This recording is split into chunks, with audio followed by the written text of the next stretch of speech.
Hey everyone, welcome back to the house of literature. आज के video में मैं सीधे ये बोलूँगी कि थोड़ा टेक्निकल होगा। आज हम पढ़ेंगे एलिट्रेशन के बारे में, कैनिंग्स के बारे में, कसूरा के बारे में और एलिजाइक मोड के बारे में। तो ये वर्ड सुन के आपको ऐसा लग रहा है कि भाई ये क्या है, ये कौन सी लैंग्वेज है, बट मैं आज एक प्रॉमिस करती हूँ कि by the end of this video ये सब सिंपल टर्म्स लगेंगे आपको। आप सोचोगे अरे ये तो कुछ भी नहीं है। और एक बात बता दूं कि ये सिर्फ बोरिंग डेफिनेशंस नहीं है, ये वो टूल्स है जो हजार सौ साल से भी पहले से पोएट यूज़ कर रहे हैं इसको। ठीक है, फायर के पास बैठ के आपस में एक दूसरे को वॉरियर्स के बीच में सुना करके ये चीज़ें हैं हमारे बीच इतने सालों से। एंड ऑनेस्टली ये डिवाइसेस बहुत इंटरेस्टिंग है। And let me tell you one thing, these are the things that make old English poetry beautiful. तो बैठ जाओ, कंसंट्रेट करो और चलो शुरू करते हैं। तो चलो अब एक बेसिक सा सवाल जो बहुत सारे स्टूडेंट्स पूछते हैं बट जानना ज़रूरी है इसको। ओल्ड इंग्लिश पोइट्री आज की पोइट्री से अलग क्यों है? आज की पोइट्री कैसे होती है? Example, roses are red, violets are blue. And पे वर्ड्स राइम करते हैं, रेड ब्लू, यही हम जानते हैं ना पोइट्री के रूप में। लेकिन जब हम ओल्ड इंग्लिश पोइट्री को देखते हैं तो ऐसा बिल्कुल नहीं होता, कोई राइम नहीं होती उनमें, एंड पे वर्ड्स मैच नहीं करते। तो फिर ये काम कैसे करती है? रिदम कहाँ से आता है? लोग इसे याद कैसे करते हैं? तीनों सवालों का एक ही जवाब है, ये तीन devices which are alliteration, kennings and caesura. ठीक है, अब एक इम्पॉर्टेंट बात यह है कि ओल्ड इंग्लिश पोइट्री लिखी नहीं जाती थी। तो अब आप सोचोगे कि अरे भैया अगर ये लिखी नहीं जाती थी तो आज तक हमारे पास कैसे है? तो ये इनिशियली क्या था कि ये ओरल थी, मतलब एक पोइट होता था जिसे हम स्कॉप कहते थे। ठीक है, ये एक बार्ड होता था या एक सिंगर होता था, वो मीड हॉल हो गया, उस वहाँ जाता था, वॉरियर्स के बीच खाना पीना जो चलता था उसके बीच ये अपनी जुबान से ओरली ये पोम्स सुनाया करता था। ठीक है, कोई बुक नहीं थी, कोई पेपर नहीं था। तो सोचो जब कोई चीज़ सिर्फ जुबान से सुनाई जाती है तब उसे याद रखने के लिए कुछ स्पेशल टूल्स होने चाहिए, because it is very difficult. यही काम करते हैं ये तीन जो हमारे डिवाइसेस हैं, एलिट्रेशन, स्केनिंग्स एंड कसूरा। तो इस वीडियो में हम इन तीनों को क्लियरली समझेंगे और एक कॉन्सेप्ट अलग है जो विच इज़ एल्जाइक मोड, हम उसको भी एक एक करके समझेंगे। तो फिर चलो शुरू करते हैं। अब जो हमारा पहला डिवाइस है विच इज़ एलिट्रेशन। अब एलिट्रेशन का जो कॉन्सेप्ट है वो बेसिक लेवल पे आप सब जानते हो। ठीक है, स्कूल में हम सबने पढ़ा है। एलिट्रेशन मतलब क्या? Same sound near by words में। ठीक है, for example, Peter Piper picked a pick of pickled papers. तो ये एलिट्रेशन है, पी साउंड्स बार बार रिपीटेटिवली आ रहा है, बार बार आ रही है ये चीज़। ठीक है, तो अगर हम सिंपल डेफिनेशन की बात करें तो alliteration is the repetition of same starting sound in two or more near by words. बस इतना ही है डेफिनेशन। तो अब ओल्ड इंग्लिश में एलिट्रेशन में ये और भी स्पेसिफिक हो जाता है। यहाँ सिर्फ वर्ड्स को स्ट्रेस्ड सिलेबस, मतलब जो सिलेबस ज़्यादा जोर से बोले जाते हैं वो ही एलिट्रेट करते हैं। एक एग्जाम्पल हम देखते हैं बेवुल्फ के लाइन से, इन गियर डेगम गार्डेना। इन दोनों में अगर हम देखें तो जी जी है जो बार बार आ रहा है, गर और गियर ये स्ट्रेस सिलेबस है, ये एलिट्रेट करते हैं। एक और हम अगर एग्जाम्पल देखें तो फ्योर में फोरो गेवर्ट। ठीक है, तो ये जो एफ साउंड्स है फ्योर में और फोरो में, ये दोनों एलिट्रेट करते हैं, ये दोनों हाफ लाइंस को एक दूसरे से क्या कर रहे हैं? कनेक्ट कर रहे हैं, जो हमारा एफ साउंड है। ठीक है, अब एक इंटरेस्टिंग रूल ये याद रखना कि कोई भी जो वॉवेल है वो किसी भी दूसरे वॉवेल के साथ एलिट्रेट कर सकता है। किसमें? ओल्ड इंग्लिश लिटरेचर में। ये एक बहुत इंपॉर्टेंट पॉइंट है, इसको याद रखना कि मतलब फॉर एग्जांपल अगर हम लेते हैं अर्ल और ealdor, one is starting from E and another one is starting with A, चाहे ये दोनों अलग अलग वॉवेल्स से शुरू हो रहे हैं फिर भी ये एलिट्रेट माने जाएंगे एक दूसरे के। ठीक है, तो ये आज की इंग्लिश से थोड़ा अलग रूल है जो कि हम ओल्ड इंग्लिश लिटरेचर में देखते हैं। ठीक है, अब एक सबसे इम्पॉर्टेंट सवाल अगर मैं यहाँ पे देखूँ तो दिस इज कि एलिट्रेशन क्यों है? ये सिर्फ पोइट्री को सुंदर बनाने के लिए नहीं है, इसका एक प्रैक्टिकल रीज़न भी होता था। जो हमारे स्कॉप थे, जो बार्ड या फिर सिंगर हुआ करते थे, उनके पास कोई रिटन स्क्रिप्ट नहीं होती थी, वो अपनी मेमोरी से सुनाते थे। ठीक है, तो अब हज़ारों लाइंस की हम पोम्स देख रहे हैं बिना किसी बुक के, बिना किसी पेपर के। तो जो हमारा जो एलिटेटिव पैटर्न यूज़ करते थे वो लाइंस को रिकन्स्ट्रक्ट करने में उनकी हेल्प करते थे और इससे उनकी परफॉर्मेंस क्या होती थी? अच्छी होती थी। पैटर्न भी याद करते थे, भी रहता था उनको, तो बाकी ऑटोमेटिकली चीज़ें एक दूसरे से कनेक्टेड होती है तो आ जाती है। तो सोचो जब तुम कोई सॉन्ग सुनते हो फिर भी उसकी रिदम याद रहती है, चाहे वर्ड्स भले ही भूल जाओ। यही काम करता है क्या, एलिट्रेशन। अब फॉर एग्जाम्पल कोई ऑडियंस के लिए भी हम देखें तो एलिट्रेशन एक ऑडिबल पैटर्न क्रिएट कर देता है ताकि जो सुनने वाले हैं ना वो फॉलो कर सके। अब जैसे कि हम सब ने बचपन में एक गाना सुना था, shining in the shade in sun like a pearl upon the ocean, and I am sure कि हमारे में से किसी ने, मैं तो एक्चुअली नहीं ये गाना गा पाती थी, अभी तो ऑब्वियसली इतने सारे मीडियम आ गए हैं जहाँ पे आप सर्च कर सकते हो लिरिक्स वगैरह, but when I was a kid तो मैं इसको कम्प्लीटली डिफरेंट गाती थी। तो यही है। अब आखिरी पॉइंट ये है कि जो हमारा एलिट्रेशन है ये सिर्फ एक डेकोरेशन नहीं है, डेकोरेशन का मीडियम बिल्कुल नहीं है, ये स्ट्रक्चर भी है।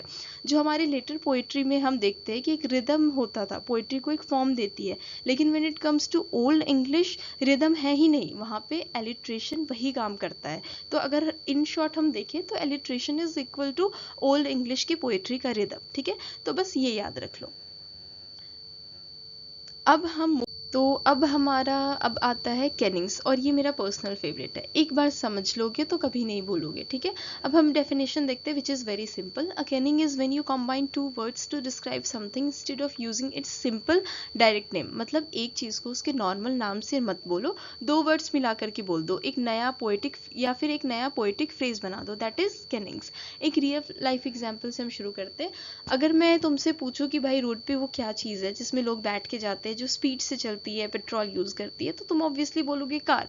बट अगर मैं इसको कैनिंग के स्टाइल में बोलूँ तो ये क्या होगा, रोड बीस्ट बोल सकते हैं। दो वर्ड्स है, रोड प्लस बीस्ट, और इंस्टेंटली एक इमेज बनती है, पावरफुल, फास्ट, मशीन।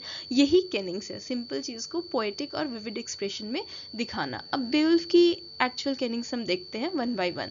तो the first one is the well road. ठीक है, जिसको इंग्लिश में ओल्ड इंग्लिश पोइट्री में हम क्या बोलेंगे, वेल वे। ठीक है, सी अगर हम देखें तो इसका मतलब सी ही होता है, लेकिन सी क्या है, बोरिंग है, सिंपल सी चीज़ है कि सी, यस। बट व्हेन वी से वेल रोड तो सोचो क्या इमेज बनती है, वो रास्ता जहाँ वेल्स चलती है, वास्ट, वाइल्ड, डेंजरस, ब्यूटीफुल। ये एक सिंपल वर्ड सी में ये सब नहीं इमेजिन आप कर सकते हो, लेकिन जब मैं वेल रोड बोलती हूँ तो पूरी इमेजिनेशन आपके सामने आ जाती है। तो अब नेक्स्ट हमारा कैनिंग हम देखें, which is ring giver. Ring giver हम किसको बोलते हैं, किंग को बोलते हैं। ओल्ड इंग्लिश में इसको क्या बोलते हैं, ब्यागा ब्रूटा। अगर एंग्लो सेक्सन सोसाइटी की हम बात करें तो किंग की पहचान उसकी जनरोसिटी से होती थी।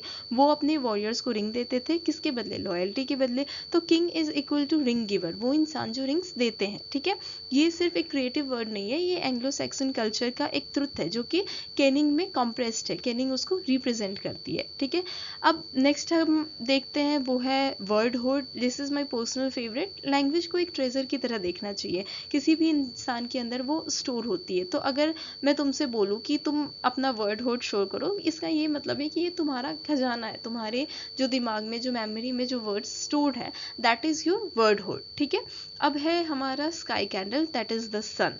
एक ओल्ड इंग्लिश में हम इसको क्या बोलेंगे, इसको हम ओल्ड इंग्लिश में बोलते हैं ईयरफोन कैंडल। ठीक है, सन को स्काई कैंडल, एक कैंडल जो गॉड ने स्काई में ही जला रखी है। Think about it, simple, poetic, perfect, 3 words में पूरी इमेज ही क्रिएट हो जा रही है ना। अब है light of battle. Light of battle is what, nothing but sword. ठीक है, अब ओल्ड इंग्लिश में हम क्या इसको बोलते थे, ओल्ड इंग्लिश में हम इसको बोलते हैं बियोडोलियोमा। ठीक है, अब स्वॉर्ड की ग्लीम बैटल में है। ठीक है, लाइट है, ब्रिलियंस है, जो डेडली भी है, ब्यूटी है और वायलेंस है एक साथ।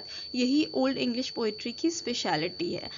एक वर्ड और रह गया हमारा, that is corps maker. Yes, corps maker क्या है, एक वॉरियर है। ठीक है, वो जो कॉर्प्सेस बना रहे हैं, डायरेक्ट, ब्रूटल येट मेमोरेबल, कोई शुगर कोटिंग नहीं है कि हाँ कुछ ऐसे ब्यूटीफुल एलिमेंट हम ऐड कर देते, simple plain corpse maker, a warrior who makes corpses. ठीक है, तो अब हमारा सवाल आता है कि कैनिंग्स क्यों थे।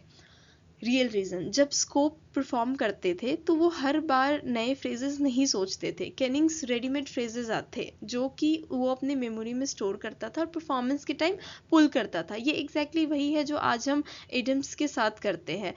ब्रेक अ लेग हम बोलते हैं ना, कि ये एक ऑटोमेटिकली हमारी जुबान से आ जाती है कि हम बार बार नहीं सोचते इसका क्या मीनिंग है। वही काम कैनिंग्स का होता था when it comes to old English poetry.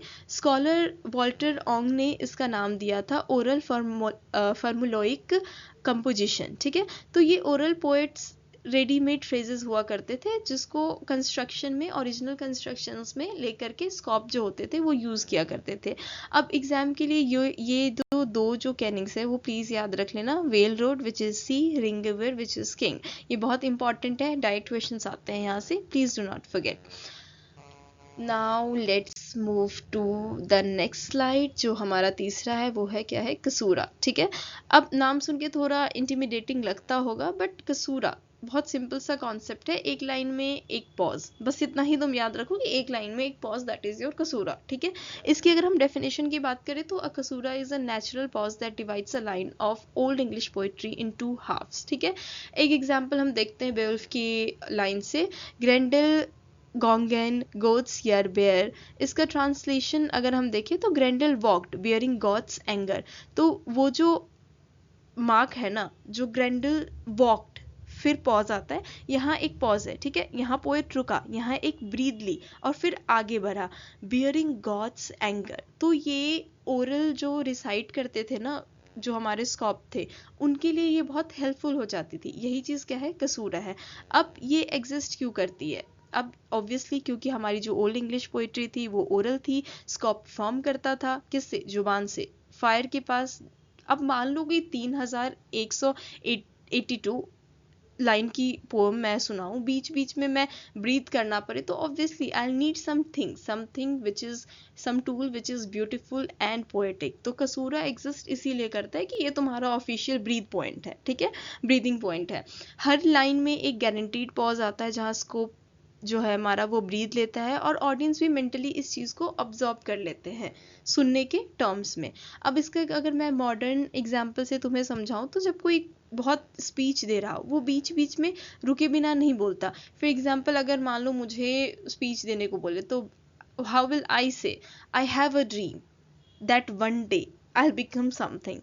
See, there are 3 pauses ना, तो ये वो पॉज है, ये वो ब्रीद है, वो कसूरा है जो ओल्ड इंग्लिश पोइट्री में एक फॉर्मल स्ट्रक्चर की तरह रूल करता था हर एक सिंगल लाइन में। ठीक है, अब 4 स्ट्रेस पैटर्न है। एक बेसिक रूल समझ लो कि हर ओल्ड इंग्लिश लाइन में 4 स्ट्रेस्ड सिलेबल्स होते हैं, 2 पहली हाफ लाइन में, 2 दूसरी हाफ लाइन में। कसूरा इन दोनों के ग्रुप्स को सेपरेट करता है। कहाँ से, बीच से। कोई फिक्स सिलेबल काउंट नहीं होता, सिर्फ 4 स्ट्रेसेस मैटर करते हैं, बाकी के जो सिलेबल्स हैं वो फ्लेक्सिबल हैं। ठीक है, और एक इंटरेस्टिंग चीज़, कसूरा वो जगह थी जहाँ स्कोप हार्ड बजाता था, मतलब सिर्फ ब्रीथ नहीं, एक म्यूजिकल बीट भी वहाँ होती थी। ठीक है, सोचो एक वॉरियर फीस्ट चल रही हो, स्कोप खड़ा हो, पोम सुना रहा हो, और वो हर लाइन के बीच में हार्प की एक स्ट्रोक दे रहा हो। Yes, this is the old English poetry for you.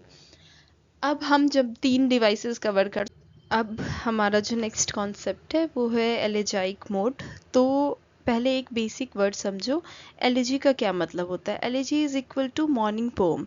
किसी चीज़ के खो जाने के बाद लिखा गया जो पोम होता है लॉस के बारे में, उसको हम एलेजी बोलते हैं। अब एलेजाइक मोड क्या है, वो इमोशनल टोन है, वो एक फीलिंग है जो कि एक पोएम में होती है, जो लॉस, एग्जाइल या फिर इम्परमानेंस के बारे में बात कर रहा होता है।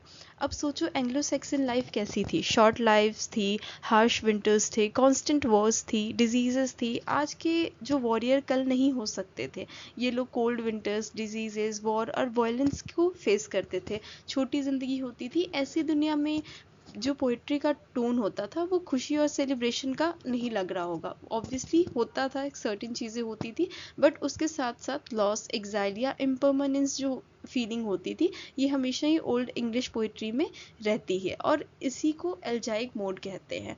ये अब बेवुल्फ में भी हमने एक चीज़ देखी थी, तो ये सिर्फ बेवुल्फ तक ही सीमित नहीं है। ये ओल्ड इंग्लिश के जो एल्जाइक ट्रेडिशन है वो रिफ्लेक्टिव और इंट्रोस्पेक्टिव होते हैं। एक सोलिटरी स्पीकर होता है जो अपने लव्ड वन से बिछड़ गया होता है, सोसाइटी से कट ऑफ हो गया होता है। अब जब हम बात करते हैं एल्जाइक पोम्स की, तो हमारे 3 मेजर एल्जाइक पोम्स हैं, the wanderers, the seafarer and the wife's lament. ये सब एक्सट्रैक्टर बुक में लिखी हुई चीज़ें हैं, लिखी हुई पोम्स है। अब द वॉन्डरर्स को समझो। द वॉन्डरर में एक एग्जाइल थेन है जिसने अपने लॉर्ड और कंपेनियंस को खो दिया है। वो एक नए लॉर्ड की तलाश में है और वो अपने पुराने हाफ लाइफ के सपने देखता है, एक दर्द को फील करता है। पोम में एक बहुत फेमस लाइन है, उबी सुन। उबी सुन एक लैटिन वर्ड्स है जिसका मीनिंग होता है वेयर आर दे। ये एक रेकरिंग लेमेंट है जो कि जो डायरेक्टर है अपने लॉस्ट फैमिली, अपने लॉस्ट कम्युनिटी या फिर अपने लॉस्ट किन एंड किथ के लिए पूछ रहा है कि वेयर आर दे। ये ओल्ड इंग्लिश पोइट्री का एक मेजर थीम है। Whither has gone the horses, whither the warrior, whither the giver of treasure। कहाँ गए वो लोग, कहाँ गई वो सारी ग्लोरीज। ये सवाल पूरी पोम में एक कंसिस्टेंटली बनी रहती है और जवाब नहीं है क्योंकि वो सब जा चुके हैं। यही है हमारा एल्जाइक मोड है। अब सी फेयरर में आते हैं। एक सेलर है, अकेला है, कोल्ड वेव्स से, फैमिली से दूर, कोल्ड वेव्स के बीच में। वो विनेम गुम विडोरेन है। यही यानी जो किनमेंस है उसके, वो उससे डिप्राइव्ड है। ये एक विविड सेंस ऑफ लॉस है। और एक वर्ड आता है जिसको हम बोलते हैं विडोरियन। ये वॉन्डर में भी यूज होता है। ये ओल्ड इंग्लिश का एल्जाइक पोएट्री का एक कॉमन मोटिफ है। अब बेवुल्फ में एल्जाइक टोन क्या है? बेवुल्फ में भी ये एक टोन क्लियरली है। हेरोल्ड जो है वो मैग्निफिसेंट है, ग्लोरियस है, बट उसका जो डिस्ट्रक्शन है वो ऑलरेडी प्रेडिक्ट हो चुका है पोम में। Beowulf the greatest hero, but fate ensure करता है कि वो मरेगा। ट्रेजर जो होर्ड है वो बहुत बड़ा है, ब्यूटीफुल है, बट उसको कोई यूज नहीं कर सकता है, वापस वो जमीन में चली जाती है। हर ग्लोरी के साथ एक लॉस छुपा होता है। This is what elegiac mood is. अब जो एल्जाइक मोड है वो डिवाइसेस से कैसे कनेक्टेड है हम उसको देखते हैं। जो एलिट्रेशन है वो स्लो होता है, हैवी रिदम देता है, मॉर्निंग जैसी एक वेट लेकर के आता है। एक जो कहते हैं डोर होता है which opens into the elegiac tone. Caesura वो पॉज है, वो हेजिटेंट है, जो कि ग्रीफ के पहले का साइलेंस को रिफ्लेक्ट करता है। अब हम जब कैनिंग्स पे आते हैं तो कैनिंग्स क्या है? ऑर्डिनरी चीज़ें को एलिवेट करता है। तो उनका जो लॉस या फिर जो ज़्यादा डीपली फील करने वाला फेयर या किसी भी तरह की एलिनेटिव चीज़ होती है वो उस चीज़ को रिफ्लेक्ट करता है। अब इसको एक एग्जाम्पल के ज़रिए हम समझते हैं। सी सिर्फ सी नहीं है, वेल रोड है और वो तब तक लॉस्ट है। वेल से एक डेंजर भी सामने आ रहा है, एक वास्टनेस है जो कि डीपर है और वो क्या शो कर रहा है? एक लॉस शो कर रहा है। यही हमारा क्या है? एल्जाइक टोन। ये चीज़ें ओल्ड इंग्लिश पोइट्री को और भी ज़्यादा हॉन्टिंग बनाती थी और ये इसका जो हमारा ओल्ड इंग्लिश पोइट्री है उसका काइंड ऑफ एक पावरफुल कॉम्बिनेशन है इन तीनों डिवाइसेस के साथ ये टोन। अब हम आते हैं हमारे नेक्स्ट पेज पे, that is quick summary. 5 points note कर लो। जो ओल्ड इंग्लिश पोइट्री में रिदम नहीं, हमारा एलिट्रेशन होता था जो कि एक ऑर्गेनाइजिंग प्रिंसिपल की तरह एक्ट करता था। कैनिंग कंपाउंड मेटाफर्स है। Sea road, whale road which is sea, ring giver which is king, word hoard which is vocabulary. Caesura हर लाइन को 2 हाफ में डिवाइड करता है। ओरल रिसाइटेशन के लिए एक ब्रीदिंग स्पेस की तरह ये काम करता है। और last but not the least which is elegiac tone which is loss, exile, impermanence. पूरी ओल्ड इंग्लिश लिटरेचर में आपको ये वाली जो टोन है ना ये कंसिस्टेंटली मिलेगी। ये जो डिवाइसेस है वो बेवुल्फ के साथ साथ और भी जो हमारे ओल्ड इंग्लिश पोइट्री है उसमें प्रेजेंट है। और ये आपके जो लिटरेरी हिस्ट्री है उसके एग्जाम्स में ये डायरेक्टली आपके काम आएंगे। तो 1-2 एग्जाम्पल याद रख लो, it will help you in getting marks. तो चलो अब जैसा कि रूल आपको याद ही होगा कि पहले खुद सोचो फिर आंसर देखो, ठीक है? तो 2 मिनट के लिए आप पॉज करके देख लो कि आपको इसमें से क्या क्या आ रहा है। एंड आई होप कि इसमें से 2 तो काफ़ी आपको एग्जैक्ट चीज़ें समझ में आ जानी चाहिए। वैसे तो चारों बहुत ईजी है इस बार, लेकिन 2 तो ऐसे आपको टिप पे ही चीज़ें आ जानी चाहिए आफ्टर वॉचिंग दिस वीडियो। तो चलो अब मैं आंसर्स फटाफट बता देती हूँ। The first question is what is kenning in old English poetry? तो it is a type of what? Its answer is B, a poetic line divided into 2 halves। ठीक है, 2 वर्ड्स मिलके एक नाउन रिप्लेस करना इज कैनिंग। जैसे हमने पढ़ा था well road and ring giver. ठीक है, प्लीज याद रखना ये बहुत इंपॉर्टेंट है। ऑप्शन सी मत टिक कर देना, वो कसूरा को डिस्क्राइब करता है, कंफ्यूज मत होना। Now we have the next question which is which of the following is kenning for sea? तो इसका तो एग्जाम्पल आपको अभी तक रट जाना चाहिए, which is whale road, a sea as a path for whales. सबसे फेमस कैनिंग है, याद रख लो। इससे क्वेश्चंस आते हैं। Next question is a caesura is, so a caesura is line के बीच का पॉज। ये हमने पहले भी पढ़ा था। जो 2 लाइन के बीच में पॉज लेकर के आता है। सिंपल डायरेक्ट एग्जाम में सीधे आती है ये सारी चीज़ें। इसका आंसर आपका बी हो गया, ठीक है। Now we have the fourth question which is which theme best reflects the elegiac tone in old English poetry. तो obviously the answer is C, loss and transience of life. ये elegiac mode का एक core component है। Lost, exile, alienation, impermanence. अब examples भी हमने, अगर आपको आए कि ओल्ड इंग्लिश पोइट्री में अगर आपको एक एग्जांपल लिखने आ जाए तो ऑब्वियसली द वॉन्डरर, द सी फियरर, बेओवुल्फ, इन तीनों में से कुछ भी एक याद कर लेना। ये आपको मार्क्स लाने में हेल्प करेगा। एग्जाम में एल्जाइक टोन से 3 वर्ड्स याद कर लो, लॉस, एग्जाइल, इम्परमानेंस। अगर ये 3 में से अगर एक भूल जाते हो तो एलियनेशन है, वो भी याद कर सकते हो। Now we have the long answer questions, as I am telling you from a very long time कि अभी मैं structure नहीं डाल रही, अभी मैं सिर्फ points डाल रही हूँ which is important। Next video से मैं स्ट्रक्चर भी सोच रही हूँ लेकर आने का, तो नेक्स्ट वीडियो से हम स्ट्रक्चर भी करेंगे। तो पहले हम क्वेश्चन देख लेते हैं। Examine the use of kennings and alliteration in Beowulf as a feature of oral formulaic tradition. ठीक है, तो ये क्वेश्चन एक स्पेसिफिक एंगल मांग रहा है which is oral formulaic tradition. मतलब सिर्फ डिफाइन मत करो, ओरल परफॉर्मेंस से कनेक्ट करो, तो वो आपके मार्क्स लाने में हेल्पफुल होगा। तो ओपनिंग लाइन इसकी कैसे हो सकती है कि Beowulf was composed and performed orally before being written down and this oral origin directly explains its 2 most distinctive literary devices. The first one is alliteration and second one is kennings. Alliteration के बारे में लिखो कि alliteration एक memory device है, scope के लिए होता था। ओरल परफॉर्मेंस में कोई रिटन क्योंकि स्क्रिप्ट नहीं होती थी, तो एलिट्रेशन पैटर्न यूज करके जो स्कॉप होते थे वो लाइंस को रिकंस्ट्रक्ट करते थे परफॉर्मेंस के टाइम। स्ट्रेस्ड कॉन्सोनेंट्स होते थे, एक रिदमिक स्केलेटन क्रिएट करता था जिसको फॉर्मुलाइक फ्रेजेस फील हो जाते थे इससे। We have now kennings. Kennings के बारे में ऐसा लिख सकते हो कि कैनिंग्स भी फॉर्मुलाइक था, रेडीमेड कंपाउंड है, well road, ring giver, word होड। ठीक है, अब ये कॉन्सेप्ट किनका था, तो वॉल्टर ऑंग का कॉन्सेप्ट था, ये जरूर याद रख लेना। Oral poet think in readymade phrases not original constructions, ये उनकी एक स्टेटमेंट थी। If you can then remember this line as well. लेकिन वॉल्टर ऑंग तो प्लीज याद रखना। हर कैनिंग का एक स्टेबल रिट्रीवल यूनिट होता था, एग्जैक्टली जैसे आज हम ऑटोमेटिकली इडम्स का यूज करते हैं ना, उसी तरीके से।